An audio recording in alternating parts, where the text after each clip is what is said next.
The Kenyan government ignores a court order to restore operations at 3 television stations. In Washington, D.C., another deadline for a new immigration policy, but still no sign of a deal. And we have exciting news for fans of an ancient Egyptian king. Africa 54 starts right now.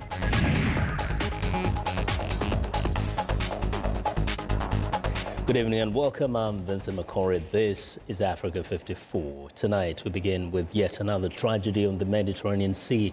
An estimated 90 migrants are feared to have drowned off the coast of Libya after a smuggler's boat capsized early Friday.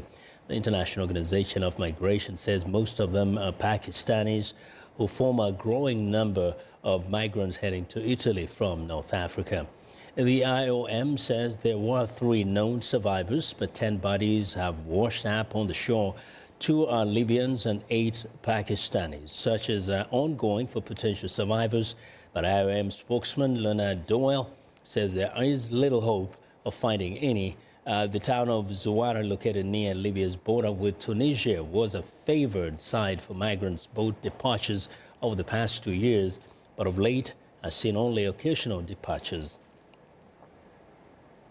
In East Africa, the Kenyan government is ignoring a court order to restore operations at the 3 television stations.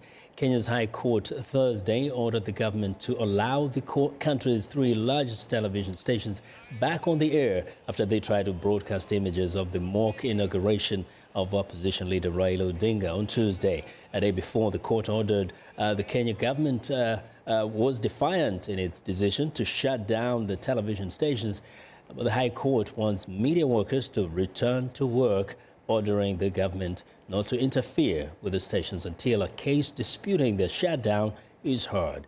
The United States is expressing serious concerns about Odinga's self-inauguration and rejected actions that undermine Kenya's constitution and the rule of law. The U.S. is also urging the government to respect freedom of expression and implement court orders calling to restore television broadcasts.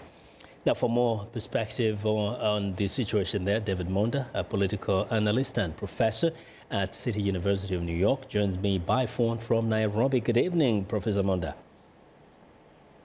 Good evening. Do you fear that Kenya is going back to the dark days of the regime of Daniel Arap Moi of KANU? I think that is the big fear here on the ground. Not only from human rights activists, but from a wide range of Kenyans across the political spectrum. These are the kind of things that the country had expected to have gone beyond in 2017. But unfortunately, this harkened back to the 80s and the 90s and the 70s when the rule of law and violation of freedom of the press and speech were common space, within the Kenyan political spectrum. Now, from what you are hearing on the ground there, do you see government officials justifying their actions and in a way, justifying their breaking of the law of the land? You see, unfortunately, this is what is very mystifying because on one hand, the government spokesperson and the principal secretary and secretary of the Interior say that they want to abide by the rule of law in terms of their pronouncements. But clearly, what's happening on the ground is a direct violation of freedom of the press, freedom of speech, and a violation of the Constitution. And quite frankly, this is particularly unfortunate because within the Eastern Central African region, Kenya has been a beacon for the freedom of press and freedom of speech and has actually enacted a very progressive constitution in 2010 which guarantees these freedoms. So going forward, I really see the courts ruling in favor of the petitioners that this is a violation of the rights of the media houses, not only to conduct their business, but to inform the public within a free environment for speech and for press. but also the government will be forced to compensate the media houses down the road for financial loss, irrespective of whether they decide to ignore court orders or not. But we've seen in the past the government kind of display a disregard for court. Do you fear also that the government might actually decide to undermine the courts? I fear that is a scenario going forward. As we remember in the election petition going back to last year, the judiciary, the Supreme Court justices were actually intimidated and threatened directly by the government. So there seems to be a threat in terms of the judiciary, and now this has actually turned towards the press and the three major media houses.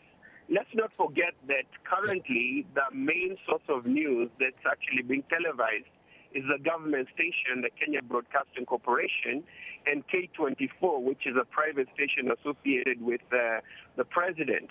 So there is a great shutting down of the media space, and this, again, is a big concern because this issue of impunity and disregard for the rule of law is very prevalent in numerous countries across the continent of Africa. And unfortunately, Kenya was heretofore considered to have been very progressive, very enlightened in terms of freedom of the press and speech and enlightenment of the public.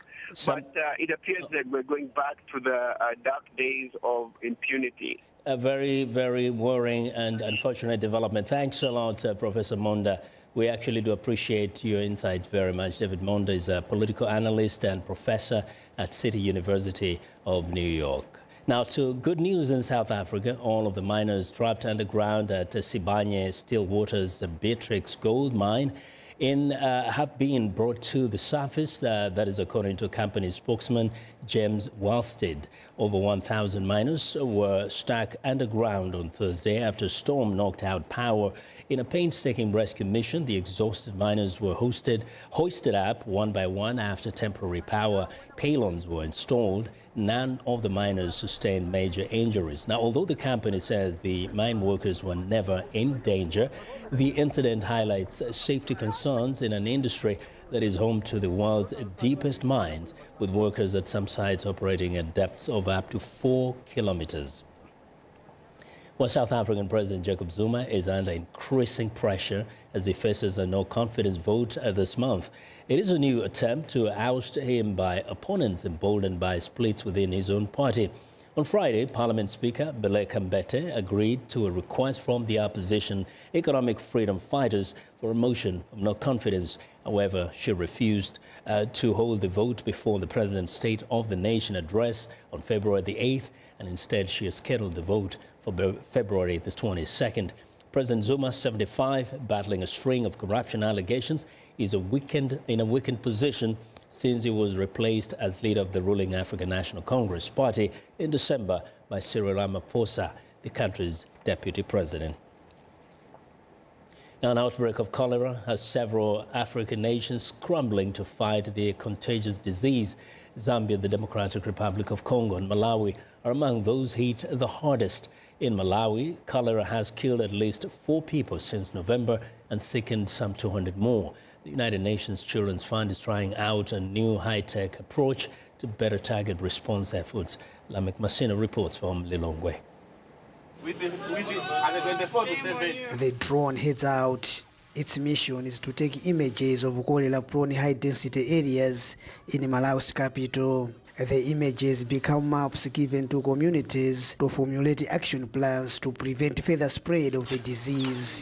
Before this new technology, UNICEF used chalkboards to map out affected areas. But it doesn't necessarily give the same kind of contact that people have when they see something printed out like this, and they can say, oh, that's the marketplace. Oh, and look at that rubbish, all the rubbish that's there, so they can relate to it better. Malawi continues to register new cases of cholera. It is an infectious disease that causes severe diarrhea and can kill within hours if not treated. Cholera spreads via contaminated food and water. The Malawi government has so far put 16 of its 28 districts on a cholera alert. The aerial photographic images reveal sanitation problems. We have noted that there is open defecation in the different areas, and also there is an improved latrines in many of the areas, and the unprotected water. UNICEF says the lessons learned during this experimental drone exercise won't be restricted to Malawi.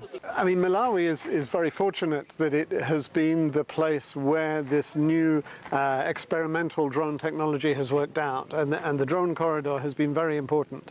And that's another reason why I believe it will last in Malawi. But indeed, it's going to be used in other countries as well. What's being learned here will be able to be applied in other countries as well. Meanwhile, public sensitization campaign on cholera prevention continue, and as is common, business is mixed with pleasure. Lamek Masina for VOA News, Lilongwe. Well, the U.S. State Department announced Friday it would in fact enact restrictions on arms transfers to South Sudan. The limits are effective immediately. Paul Sutphin, the State Department's Deputy Director of Political Affairs, says the approach will restrict the flow of lethal materials into South Sudan for all parties. The announcement is part of a series of steps taken to impose consequences on those who use violence to advance a political agenda. The restriction is enacted through the International Traffic in Arms Regulations, a set of U.S. laws that regulate the import and export of defense-related articles and services. Companies and entities seeking a license to export defense materials to South Sudan will be denied under the new restrictions. The United Nations says nearly 7 million people from South Sudan need emergency and aid such as food, water and basic medicines due to a protracted civil war in that country. The UN is appealing to international donors for $3.2 billion. Filippo Grandi, UN High Commissioner for Refugees, made the appeal after visiting the Kakuma refugee camp in northern Kenya, where thousands of South Sudanese have sought safety, with more people arriving daily. Now, the violence in South Sudan has resulted in the deaths of tens of thousands of people. The UN says the number of South Sudanese refugees could exceed 3 million people by the end of the year, making it Africa's largest refugee crisis since Rwanda's genocide in 1994. The term lone wolf has become part of a vocabulary as the terror threat has evolved from large-scale attacks to individuals seemingly radicalized in relative isolation. But a new report claims the lone wolf typology is highly misleading and can even be counterproductive in the fight against terror. Henry Ridgwell has more from London. March 2017, a single attacker rams his van into pedestrians on London's Westminster Bridge, killing 4 before fatally stabbing a police officer. 3 months later, a man drove a truck into worshippers outside a mosque in North London. In October, Stephen Paddock opened fire on crowds at a Las Vegas music festival, killing 58 people. Weeks later, a man drove his van into cyclists in New York, killing 8. Just some of the recent attacks described by politicians and media as lone wolf terrorism. But the term is unhelpful, argues terror expert Paul Gill, the co-author of a recent study that looked at 100 recent attacks around the globe. Radicalization rarely happens in a vacuum. It's usually done and facilitated by interactions with other people, be it face-to-face or be it in an online environment. Around about 60% of them tell people, friends, family members, what their plans are. Police say that description fits Manchester suicide bomber Salman Ramadan Abedi, who carried out the attack alone but told others of his plans. Gill argues the wolf moniker is also wrong. Which kind of gives them an image of being these kind of crafty, living by their wits, thing that should be feared, whereas really the vast majority of them are quite inept. They make a lot of operational mistakes. Many of them have histories of criminality, engagement in violence. Many of them have history of mental health problems. That allows intelligence services to detect and stop many attacks. Those that are not intercepted make news headlines, where the use of the lone wolf label drives the radicalisation trajectory, argues Gill. For many of them, they're seeking a status, an identity, to be seen as a big man, to be seen as a tough man, for their image to get remembered for a long period of time and to be idolised by other people. So in fact, when the media starts inflating their image afterwards, it's doing the job that they're looking for. Gill says with much radicalisation and communication taking place online, social media companies must be quicker in taking down material like bomb-making videos that aid radicalised individuals in carrying out attacks. Henry Ridgewell for VOA News, London. The British man who drove a van into a crowd of Muslims near a London mosque, killing one person and injuring 15 others, will be sentenced on Friday. Darren Osborne was found guilty Thursday of the attack last June in the city's Finsbury Park neighbourhood. The 48-year-old Osborne was quickly arrested after ploughing a rented van into worshippers gathering after evening prayers during Ramadan. We definitely feel that justice has been done. He stood trial, he answered for his crime, and he'll be punished accordingly for his crime and receive an appropriate sentence. And that's the best that could have been hoped for. And prosecutors say Osborne became radicalized over a month after watching a television show about a child sex ring scandal involving a gang of mainly Muslim men in northern England. Although he denied the murder charges, Osborne did not hide his aim to kill. We want to know what you think about Africa 54 and the stories we covered. Join the conversation on Facebook. The address is Africa 54. We're also streaming our show live on Facebook, so check us out and share our show with your friends. Well, find me on Twitter at VOA Vince McCory. Now, coming up, another deadline, but still no sign of a U.S. immigration deal. Stay with us.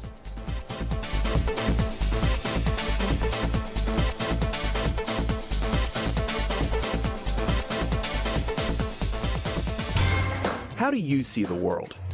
I see countries in turmoil. I see our planet changing. I see people at peace. No matter how you see the world, you'll get an unbiased and uncensored view of it on Voice of America. On television, radio, online, and mobile. In more than 40 languages all day, every day. Millions of people tune us in. How do I see the world? On Voice of America.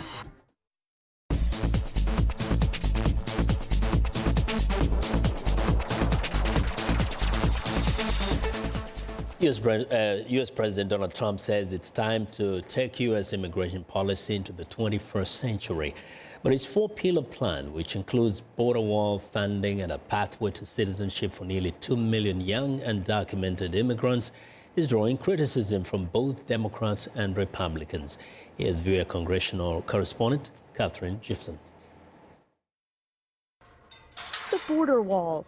Once the biggest divide between Democrats and Republicans, now the least of lawmakers' worries as they negotiate significant changes to the nation's legal immigration system. The president is clear about his priority. My duty and the sacred duty of every elected official in this chamber is to defend Americans, to protect their safety, their families, their communities, and their right to the American dream. Because Americans are dreamers too. Democrats made clear that dreamers, undocumented immigrants who came to the U.S. as children, will not be left behind. And to all the dreamers out there watching tonight, let me be absolutely clear.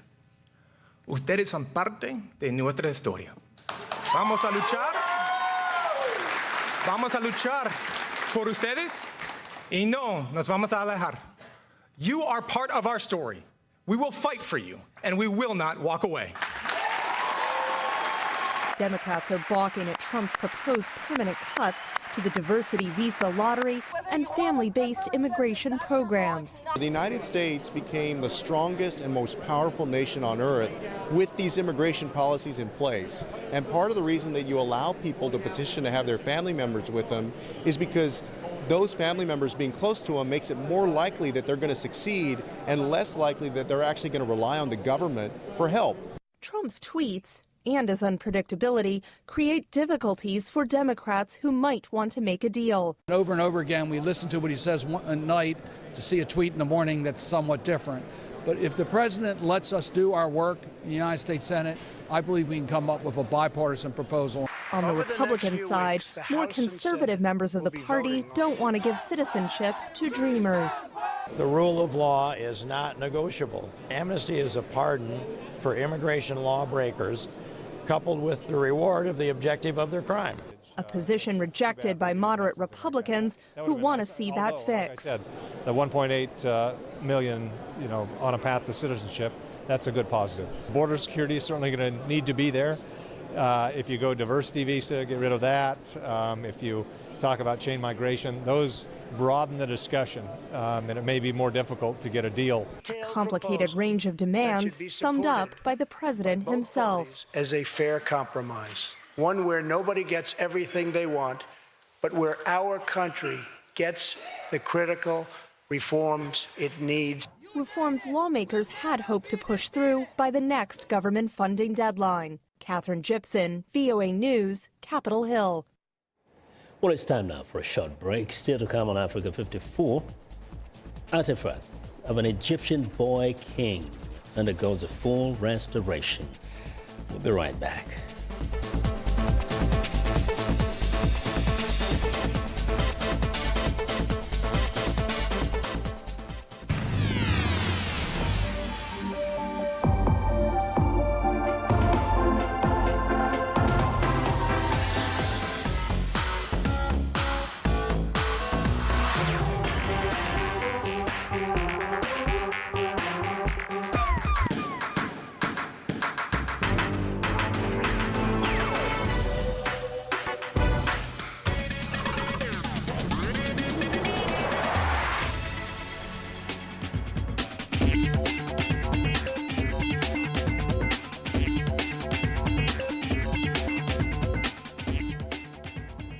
Welcome back to Africa 54, and here's what's trending.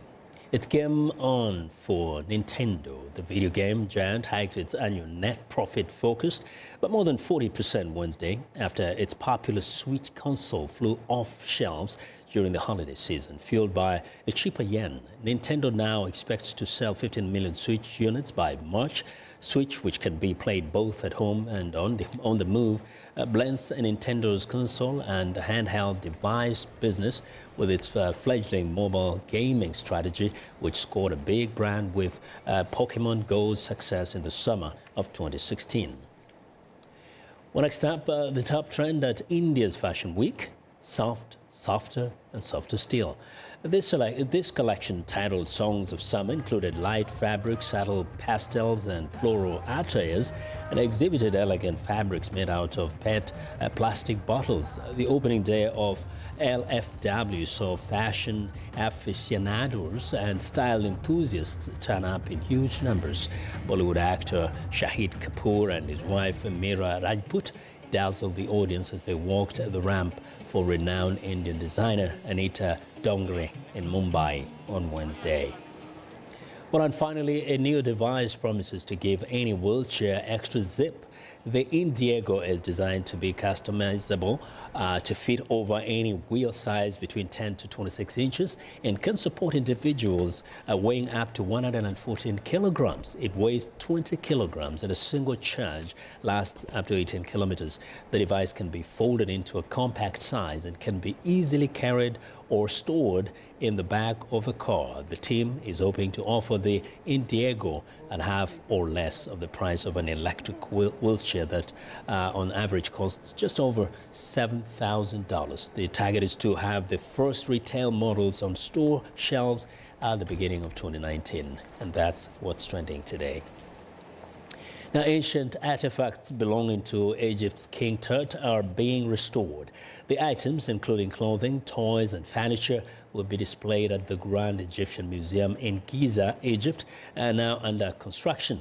It is slated to open later this year, 4 years ahead of schedule. Here's VOA's correspondent, Miriam Diallo.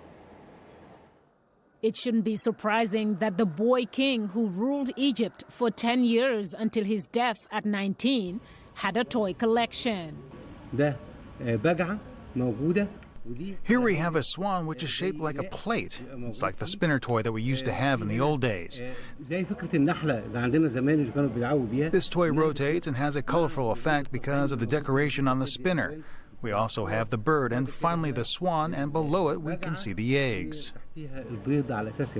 Other royal belongings being restored include pieces of fabric that have been stored at the Egyptian Museum in Tahrir Square since 1933. It has remained inside the storage rooms until 2013, when we started transporting the pieces from the storage rooms to the Restoration Center in order to prepare them for display for the first time in the Grand Egyptian Museum.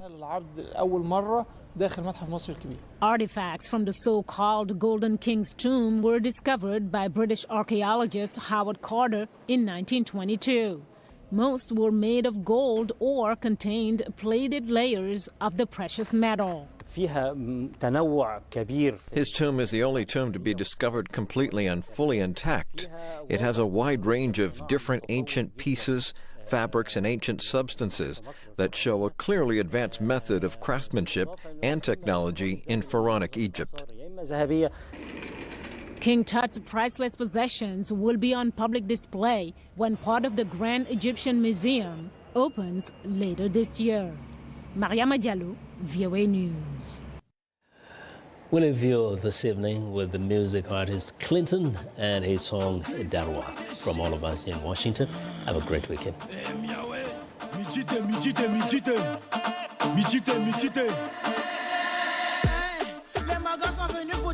On va foutre le dawa. Fais péter la bouteille de champagne, on va foutre le dawa. On va foutre le dawa. On va foutre le dawa. On va foutre le dawa. On va foutre le dawa. On va foutre le dawa. On va foutre le dawa. On va foutre le dawa. On va foutre le dawa. On arrive à recevoir, bracelet au pied gauche, le videur sans la patate. Gava, l'oxy, sapé, laisse-nous entrer, sinon on la chasse à la cata. Allez, kirikata, kirikata, kirikata, kirikata, kirikata, kirikata, kawa.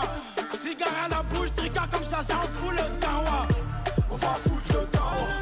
On va foutre le dawa. On va foutre le dawa. On va foutre le dawa.